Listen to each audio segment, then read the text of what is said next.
World's biggest astrology community in Tamil. Online Astro TV, வாழ்வின் வெளிச்சம். Online astro டிவியை கண்டு மகிழுங்கள்.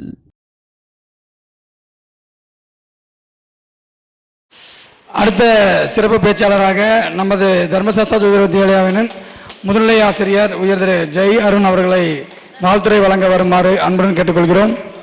அனைவருக்கும் வணக்கம்.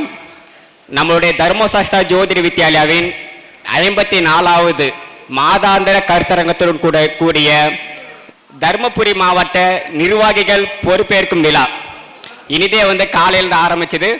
இதில் என்ன அப்படின்னா, ஆரம்பத்தில் சொன்ன மாதிரி தான் ஒவ்வொரு ஊருக்குன்னு ஒவ்வொரு கட்சிக்கு சங்கம்னு இருக்குது, கூட்டம்னு இருக்குது, அதுக்கான ஒரு கொள்கைன்னு ஒன்று இருக்குது. ஆனால் இந்த ஜோதிடத்தில் மட்டும் சங்கம் எல்லாம் இருக்கு, கொள்கையும் இருக்கு, அதுக்கு பின்னாடி கூட்டமும் இருக்கு, கூடவே பல முரண்பாடும் இருக்குது. அந்த முரண்பாடு பார்த்தீங்கன்னா நம்ம தவிர்த்துட்டோம்னாவே நம்முடைய ஜோதிடம் மிகப்பெரிய ஒரு அளவுக்கு கண்டிப்பாக ரீச் ஆயிரும். இதை அவங்கள சொல்லி குத்தம் இல்லை. ஏன்னா ஒரு திறமைக்காரனை பார்த்து இன்னொரு திறமைக்காரன் புகழ்ந்ததா சரித்திரமே கிடையாது அப்படின்ற ஒரு விஷயங்களை நம்ம கேள்விப்பட்டிருப்போம். அதுதான் இந்த ஜோதிட துறையிலேயே பார்த்தீங்கன்னா நிறைய இடத்துல நம்ம நடக்குது. அதாவது பார்த்தீங்கன்னா இதில் எங்கள் இன்ஸ்டியூட்டில் அந்த அளவுக்கு நடக்கிறது இல்லை.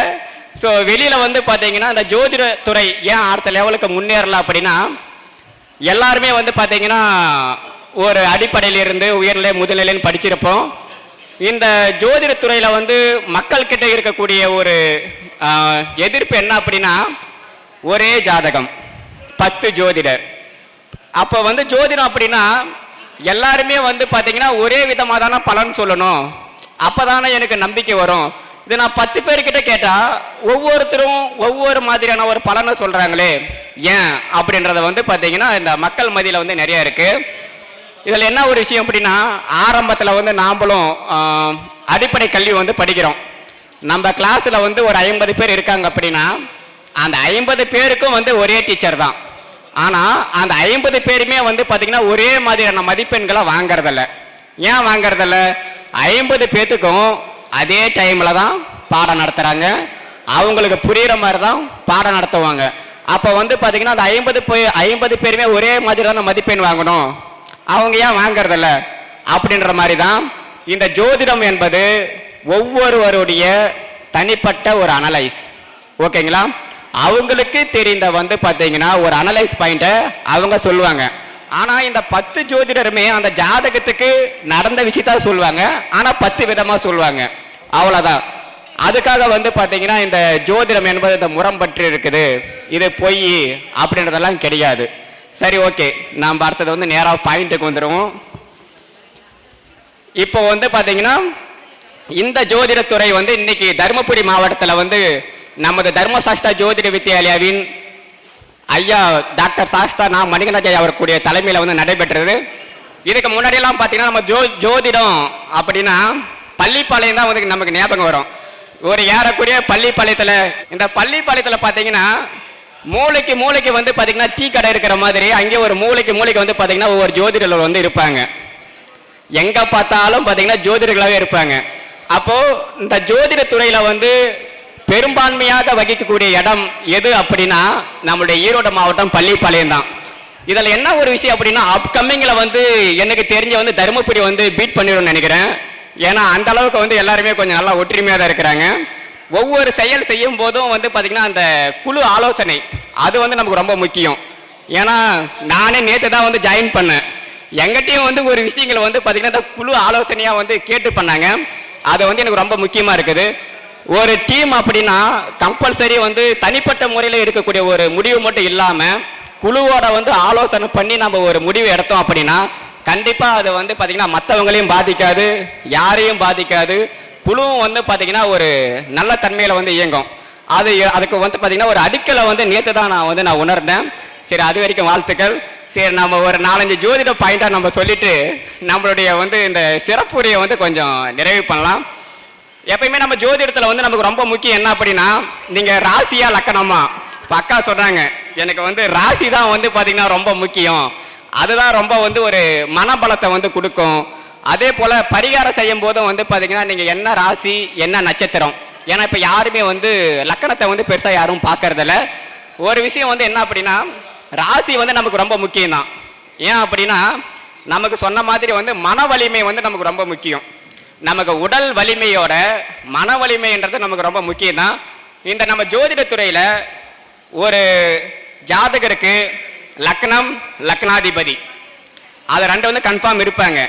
ஒரு சில பேர் வந்து பார்த்தீங்கன்னா, என் கூட வந்து யாருமே இல்லை, நான் வந்து தனி நபராக நான் முன்னேறவுனா இல்லை எனக்கு யாராவது சப்போர்ட் பண்ணுவாங்களா இப்படின்ற ஒரு கருத்துக்கள் வந்து கண்டிப்பாக எல்லாத்துக்குமே இருக்கும். இதில் உங்களுடைய ஜாதகத்தில் லக்னத்திலேயோ இல்லை லக்னாதிபதி கூடயோ எந்த கிரகம் சேர்ந்துருக்குதுன்னு பாருங்க. இது வந்து ராசி லக்கணமாக இருந்தாலும் சரி, நவாம்சத்தில் பொறுத்த வரைக்கும் நீங்கள் வந்து பார்த்தீங்கன்னா ராசியில் இருக்கிற மாதிரி லக்கணத்தை இருக்கக்கூடாது.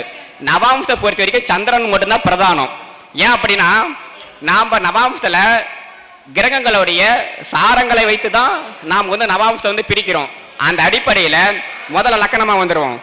லக்கணத்தில் இல்லைன்னா லக்னாதிபதி கூட எந்த கிரகம் சேர்ந்திருக்கோ கண்டிப்பாக அவங்க வந்து உங்களுக்கு சப்போர்ட் பண்ணுவாங்க. அவங்க மூலிமா உங்களுக்கு சப்போர்ட்டில் வந்து இதில் வளர்ச்சிக்காகவும் இருக்கலாம், வீழ்ச்சிக்காகவும் இருக்கலாம். ஓகேங்களா? இந்த ரெண்டு தன்மை வந்து கண்டிப்பாக உங்களுக்கு வந்து ஏற்படுத்தும். நீங்கள் நவாம்சன்னு பார்க்கும்போது நீங்கள் அங்கே வந்து சந்திரனோடு தான் நீங்கள் இருக்கணும். உங்களுக்கு சந்திரன் கூட எந்த கிரகம் இருக்கிறதோ அது திருமண வாழ்க்கைக்கு அப்புறம் அந்த கிரகம் கண்டிப்பாக உங்களுக்கு சப்போர்ட் பண்ணியே தீரும். இதில் வந்து ஒரு நல்ல விஷயம் என்ன அப்படின்னா, நிறைய பேருக்கு வந்து ஒரு ஆண் ஜாதகம் வந்தால் சுக்கிரனே கூட இருக்கலாம். அப்போது சுக்கிரன் வந்து இருந்துச்சு அப்படின்னா அவங்க மனைவியை சப்போர்ட் பண்ணுவாங்க. என்னை பொறுத்த வரைக்கும் இந்த முதல் தர சப்போர்ட்ன்றது இந்த கணவன் மனைவி மீதும் மனைவி கணவன்கிட்டையும் அவங்க பண்ணக்கூடிய ஒரு சப்போர்ட் தான் என்னை பொறுத்த வரைக்கும் ஒரு முதல் தர சப்போர்ட். அதாவது பார்த்தீங்கன்னா அப்பா அம்மான்றது செகண்டரி. ஏன்னா நம்மளுடைய வாழ்க்கையில் ஒரு 65% வாழ்க்கையை வந்து நம்ம கணவன் மனைவி இவங்க கிட்ட தான் நம்ம வந்து ஒப்படைக்க போகிறோம். அப்போ அந்த விதத்தில் இந்த மாதிரி ஒரு பாயிண்ட்டை வந்து நீங்கள் பாருங்கள். இது நான் லக்கணத்துக்கு எப்படி சொல்கிறேனோ இப்போ அதே மாதிரி தான் உங்களுக்கு தொழிலுக்கு யார் சப்போர்ட் பண்ணுவாங்க, அதே போல் நீங்கள் வீடு கட்டணும்னா யார் சப்போர்ட் பண்ணுவாங்க, உங்களுக்கு எந்த இதை வந்து பார்த்தீங்கன்னா தெய்வத்துக்கும் இதே தான். நீங்கள் எந்த தெய்வம் வந்து உங்களுக்கு சப்போர்ட் பண்ணுதோ அதை நீங்கள் வந்து பார்த்தீங்கன்னா அந்த பாவகம் அந்த பாவாதிபதி நீங்கள் ஒவ்வொரு பாவகத்துக்கும் இந்த மாதிரி நீங்கள் எடுத்து ஈஸியாக வந்து உங்களுக்கு சப்போர்ட் கிடைக்குமா கிடைக்காதா அப்படின்ற ஒரு விஷயத்தை வந்து கண்டிப்பாக நீங்கள் எடுத்துடலாம். சரி, இத்துடன் என்னுடைய சிறப்புரையை முடித்துக் கொள்கிறேன். அதே போல் நமது தருமபுரி மாவட்ட தலைவர் ஜெயபால் ஐயா அவர்களுக்கும் அவர்களுக்கு உறுதுணையாக இருக்கக்கூடிய பத்மாவதி அம்மா அவர்களுக்கும் என்னுடைய மனமார்ந்த வாழ்த்துக்கள். இனி வரும் காலங்களில் அப்கமிங் தருமபுரியிலையும் வந்து பார்த்தீங்கன்னா நம்மளுடைய ஜோதிடம் என்பது என்னன்னா இங்கே வந்து ரொம்ப முக்கியம். ஒரு குருநாதர்கிட்ட நம்ம படிக்கிறோம் அப்படின்னா நாம் எந்த அளவுக்கு இன்வால்மெண்ட் ஆகி அந்த கலையை வளர்க்குறோமோ அதுதான் வந்து பார்த்தீங்கன்னா குருநாதருக்கு வந்து ஒரு ரியல் பெருமை. இப்போது 1000 பேர்த்தில் வந்து பார்த்தீங்கன்னா நடிக்கிறவங்க வந்து ஒரு 150 பேர் இருந்தாலும் ஆனால் உண்மையாக இருக்கிறவங்க 2 பேர் இருந்தாலும் வேல்யூ தனி. நடிக்கிறவங்க எப்போ பார்த்தா நமக்கு நடிச்சுட்டே தான் போவாங்க.